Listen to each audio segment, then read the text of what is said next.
Bienvenue pour le quintet de ce mercredi, les amis turfistes, c'est Simon et c'est avec un grand plaisir qu'on va parler de tous les partants du quintet. Je vous détaille tout ça, toutes les infos utiles et peut-être des infos incroyables pour ce mercredi. Les belles cotes avec évidemment ma base en or, mon choco et mon tocard du jour. Et le prono, eh bien c'est au menu de cette vidéo les amis. On y va, on attaque tout de suite après avoir mis le petit pouce sur la vidéo. Merci à ceux qui le mettent tous les jours, vous êtes les meilleurs. Bienvenue aux nouveaux abonnés, vous êtes très nombreux à rejoindre la chaîne en ce moment. Ça fait très plaisir, votre soutien est vraiment précieux. Merci à tous et bienvenue. Allez, comment ça se passe sur cette chaîne? Eh bien, on étudie déjà tous les partants et après on voit le prono avec les infos. Bien sûr, je vous propose aujourd'hui d'aller à Cordemais. Bon, de toute façon, si vous voulez jouer le quintet de ce mercredi, pas le choix, c'est à Cordemais en Réunion 1 course 4 à 13h55 pour le prix de la commune de Cordemais. Une course de 3 attelés intéressante, 2 poteaux de départ, comme vous pouvez le voir. Sur mon tableau des partants, 2825 mètres du 1 au 8, et les autres, eh bien, ils sont plus riches, eh bien, et donc ils rendent 25 mètres pour équilibrer tout cela. Bon, allez, on étudie sans plus tarder, c'est corde à gauche, un corde même bien évidemment le sable, et le niveau est une course pour 6 à 11 ans inclus, il y a quelques 6 ans. Allez, on commence déjà par l'un d'entre eux avec Cool George, ce numéro 1 qui reste son contre-performance. Depuis, on a un peu ralenti. Je rappelle que la dernière fois, il était déféré des 4 avec Eric Raffin. Aujourd'hui, il sera ferré avec Théo. Bon, clairement, c'est pas un objectif. C'est ce qu'avoue Olivier Raffin. Il explique qu'il va courir sagement à la corde.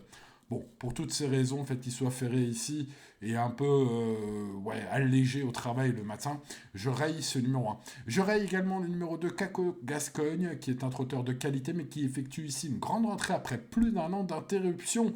Sa condition physique est logiquement très loin de son meilleur niveau, car William Bijon a épinglé un emoji rouge sur le trot, et donc pour ce mercredi, dans ces conditions, il semble logique de faire l'impasse sur Cool George. Sur Caco Gascogne et donc Cool George aussi. Bref, le 2, impasse. On passe au numéro 3, Jim Dalouette. Attention, là on commence à arriver sur un cheval présenté en mode sport. Ainsi déféré, plaqué, le cheval affiche une réussite de 100% dans les 4 premiers en 9 courses. On va donc s'en méfier, c'est un sujet sérieux, même s'il y a peut-être meilleur que lui. J'ai senti Arnaud Chavat très confiant. Il pense qu'il va finir dans la bonne combinaison du quintet. En tout cas, il affirme qu'il serait déçu s'il n'était pas dans les 5 premiers de Jim Dalouette. Bref, ce numéro 3, il faut le garder sur un ticket combiné. Il faut garder sur un ticket logique, le cheval est maniable, il devrait jouer l'arrivée dans ce lot. On passe au numéro 4, Kilo Dimer, qui depuis le début de sa carrière n'a pas réussi au trot attelé, il n'a réussi qu'au trot monté. Il vient d'ailleurs de montrer sa forme sous la selle, c'est vraiment un cheval de selle pour tout le monde, en tout cas pour beaucoup d'observateurs et de turfistes. Aujourd'hui, ce sera une rayure. Attention toutefois, l'info d'épice, c'est que Grégory Torel tente un coup de poker en le déférant des 4 pieds pour la première fois au sulky, les amis, espérant que cela l'aidera à rester sage. Tiré par la charrette, qui vous dit mère est peut-être le seul trouble fait possible à plus de 100 contre 1 aujourd'hui. Et vous me connaissez, les amis turfistes, ce genre de tocard, eh bien, je tente, à vaincre sans péril, on triomphe sans gloire. Alors on va prendre un peu de risque et on va prendre ce 4 en base incroyable. C'est mon tocard du jour. On passe à Kraken Castelet. Je le mettrai dans mes champs réduits. Le cheval est un candidat ultra régulier ici. Il fait preuve d'une application sortie après sortie. Malgré cela, notez qu'il n'a pas gagné la moindre course depuis septembre 2023, soit plus de 2 ans et demi. Eric Bondo estime qu'il peut bien faire en ayant le bon parcours et prendre une place. Sa régularité plaide en saveur, c'est vrai. En sa faveur, en sa saveur, je ne sais pas, mais en sa faveur, en tout cas, le cheval, je le vois seulement à la lutte pour la 4-5e place, mais pas pour le tiercé gagnant. Donc, je vais le mettre dans mon champ réduit, à l'instar du numéro 6, Isa de Siva, qui est une jument qui ne possède pas une grande marge de manœuvre, mais qui sait finir ses courses lorsqu'elle a le bon parcours aussi. C'est une 4-5e très possible. Champ réduit pour ma part. Passons au numéro 7, Capuchami, qui sera en bout de prono. Le cheval a de la qualité, mais fait une rentrée. Alors attention, on est en mode sport directement. Au papier, le lot est dans ses cordes. Évidemment, l'écurie Guarato ne fait peut-être pas le déplacement pour rien. C'est vrai, le cheval est sans doute pas encore à 100% selon Adrien Guarato, le fils de Sébastien. mais il a repris depuis 2 semaines le travail et sera en mode sport. On va donc mettre au moins dans nos champs réduits aussi ce numéro 7. Donc 5, 6, 7 dans les champs réduits. On passe au numéro 8, Jacques Royal, qui est un trotteur de 7 ans, encore tout neuf. Il a peu couru dans sa carrière, il possède un moteur évident. Par contre, il est loin d'être fiable, puisqu'en 28 courses dans sa carrière, il a été disqualifié 12 fois. Donc ça fait beaucoup plus d'une fois sur 3. Et déjà, hop, tous les tickets sont perdus au départ. Par contre, évidemment, vous l'avez vu dans ce tableau, au niveau de la distance, bah oui, c'est lui le plus riche du premier poteau. Bon, écoutez, c'est assez simple avec ce genre de chevaux. C'est tout, rien, hein, voilà. Donc ce numéro 8, mettez-le très haut sur un ticket. Et si vous faites 2 tickets, le mettez pas sur le deuxième ticket. Voilà, tout, rien, tout simplement.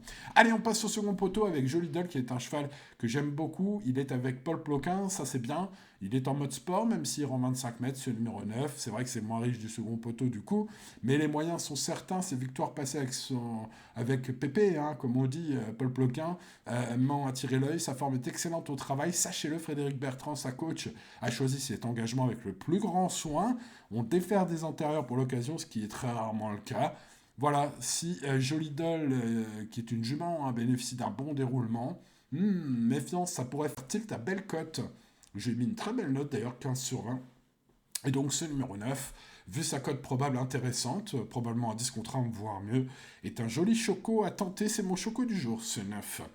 Je raye le 10 Hermès Smart, qui est un vieux serviteur qui semble désormais loin de son meilleur niveau. L'engagement est pas top, sa récente rentrée est passée inaperçue. Il restera de nouveau ferré ce mercredi. Je vous recommande l'impasse. Passons au numéro 11, Haribo du Carnois, qui est un cheval honnête, qui a été soigné avec des petites douleurs la dernière fois suite à sa dernière disqualification. Le matin, le cheval semble avoir retrouvé un peu de souplesse, selon Emmanuel Lamy, son coach, qui vise une 4-5e place ce mercredi après-midi. Bon, c'est plus un cheval pour des champs réduits un peu spéculatifs. Voilà, à voir s'il y a quelques noms partants, peut-être se laisser tenter par ce 11 en bout du bout. Le numéro 12, Gomme du Poncelet, est en forme, vient de gagner à Vincennes. Face au vieux, et oui, ça change tout, évidemment. Il est encore déféré des 4 aujourd'hui, mais il aura une course face au vieux à Vichy, puis probablement le GNT ensuite. Bref, j'ai pas l'impression que ce soit le jour J. Hein. J'ai écouté les déclarations de son entraîneur dans la presse, ses multiples interviews m'ont pas trop chauffé pour aujourd'hui. J'ai pas l'impression que ce soit le jour J. Alors évidemment, c'est toujours un risque de mettre un favori nulle part sur un ticket, mais bon, à vaincre sans péril, on triomphe sans gloire, les amis. Vous me connaissez. Je n'hésite pas à prendre des risques. Et ben, il y a des risques en prenant certains chevaux à grosse cote. Du coup, on n'a plus la place de mettre des favoris dans ce ticket. C'est comme ça. Hein. C'est le jeu qui incite à faire comme ça. Hein. Donc en tout cas, je n'ai pas gardé ce 12 pour ma part. On passe donc au numéro 13, Icar Williams, que je raye aujourd'hui. Avec un seul podium en 20 courses au trot attelé, le cheval ne me semble pas dangereux aujourd'hui, notamment dans ce lot. Il est ferré. Mathieu Abrivard est catégorique. Il vous conseille de l'écarter pour cette fois. Sur ses propres termes, il conseille dans la presse aux parieurs de l'écarter. Bref, je recommande l'impasse aussi sur le numéro 13. Passons donc au numéro 14, Indien de Fontaine, qui arrive dans un état de forme optimal après avoir très bien couru sur la cendrée parisienne récemment. Il a été préparé avec soin pour cet objectif. Il est associé à Eric Raffin, avec lequel il s'est imposé fin 2025. Pascal Danet confirme que son élève approche de son meilleur niveau et qu'il va bien se plaire à Cordemais. Des infos impeccables, donc avec le retour d'un vrai pilote cette fois, hein. Par rapport à la dernière fois, je serais vraiment déçu qu'il ne soit pas sur le podium, ce numéro 14. J'en fais ma basse quintée en or. Espérons un Eric Raffin inspiré. Passons au numéro 15, Iléo Piergi, qui est un trotteur doué, mais parfois fantasque, qui a été spécialement préparé pour cet engagement, évidemment très avantageux au plafond des gains. Il possède un changement de vitesse très tranchant. Maintenant, Anthony Barry n'est pas forcément le pilote le plus en forme du peloton. Le cheval est parfois fautif. Mais attention, c'est le genre de chevaux qui peut mettre tout le monde d'accord sur une pointe de vitesse. Je l'ai mis 7ème de mon prono, c'est le numéro 15. J'en préférais d'autres. Mais évidemment, nul ne serait surpris qu'il joue le podium. Mais il va falloir qu'il trotte, il va falloir qu'il ait le bon parcours. Passons au numéro 16, Gold Ecroville, qui est un attentiste de feu, qui a eu l'habitude de courir dans des très bons lots ces derniers temps, y prenant des places très intéressantes. Le cheval compte 100% de réussite à Cordemais, où il affiche une victoire plus un podium en 2 tentatives. Son driver, Mathias Legros, estime que c'est une très belle chance au départ. Il a juste peur des 25 mètres et donc d'un éventuel mauvais parcours, un mauvais déroulement de course. Mis à part cela, tous les feux sont au vert, l'engagement est idéal. Vu ses lignes de l'hiver, au papier, c'est le favori logique. Un premier choix, ce numéro 16, pour ceux qui cherchent une base. On en reparlera au moment des tickets, mais tout d'abord, les amis turfistes, bien évidemment, on parle de mon préféré, Indien de Fontaine, le numéro 14. C'est un cheval que je suis depuis longtemps. Je sais que dans Solo, il a une super chance. Eric Raffin est appelé à la barre, évidemment. Ah, les deux font la paire, hein, comme on dit. Ils s'étaient imposés fin 2025 ensemble et ils pourraient, pour cette première ensemble cette année, s'imposer, hein, clairement, vu le lot. Hein. Alors après, il rend 25 mètres. Est-ce que le cheval est plus fiable est le plus fiable de l'année? Non, évidemment. Mais pour une base en or, là, le niveau de confiance, hein, est assez élevé pour ma part. Ouais, je serais très déçu s'il n'était pas sur le podium du Quintet. Maintenant, vous le savez, les courses restent les courses. Alors, mes petits pouces sur la vidéo, ça nous portera peut-être chance. Ça nous portera peut-être chance avec Indien de Fontaine, ce numéro 14.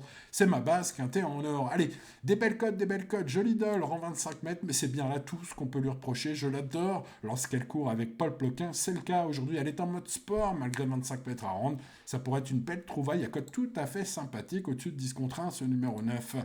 Pour ceux qui aiment les grosses cotes, vous me connaissez, je n'hésite pas parfois à tenter des choix sans contre 1. C'est le cas aujourd'hui avec mon tocard du jour, Kilou Dimer. Tout le monde l'a oublié, ce numéro 4, il figure pratiquement dans aucun prono de la presse, notamment. Depuis le début de sa carrière, le cheval n'a réussi qu'au trop monté, donc tout le monde le rate, puisqu'il compte 0 bonne perf au sulky. Mais attention, on y compte pour qu'il reste sage aujourd'hui dans son entourage. On tente quelque chose en le déférant des 4 pour la première fois. Au sulky, évidemment, ça peut faire plouf, mais bon, les amis, vu la cote de 100 contre 1, ouais, bah le risque en vaut la chandelle. Hein. Je l'ai mis en quatrième base, même ce numéro 4, c'est fou. Allez, le 14, le 9 et le 4, donc mon triangle de feu, je l'espère. Évidemment, vu l'engagement en or, il faut mettre le numéro 16 en base Gold d'Écreville. Il suffirait d'un bon parcours pour faire l'arrivée. 14, 16, 9 et 4 sont donc classés ainsi sur mon ticket. Champ total ou champ réduit, un quintet plus à voir. En tout cas, là, à l'heure aujourd'hui, je ne sais pas encore. Pour ceux qui veulent piocher derrière, dans mon prono, derrière le 14, le 16, le 9 et le 4, j'ai mis le numéro 8, parfaitement engagé, mais fantasque. Tout ou rien pour ce Thierry du jour. Hein. Ce numéro 8... Et bien le matin, sachez-le, il faudra qu'il parte sur la bonne jambe. Tout ou rien, ce 8. Ensuite, le 3, Jim Dalouette. Attention, la confiance légitime de monsieur Chavat, Arnaud, de son prénom. Je l'ai senti très confiant. Attention, attention à ce 3. Ensuite, le 15, il est au Pierre-J.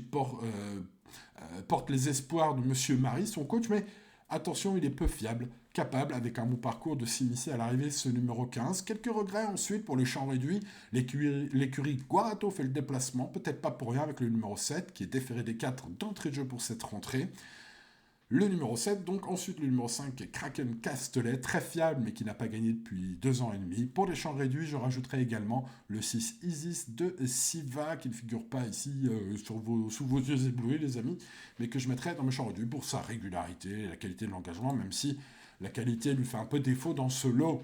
Voilà, les amis, pour le quintet de ce mercredi, l'indice de confiance est de 6 sur 10, c'est pas mal, mais attention, c'est pas 10 sur 10, restez bien sûr raisonnables, les amis turfistes, jouez responsablement comme tous les jours, et tout ira bien ce mercredi et tous les jours de votre vie.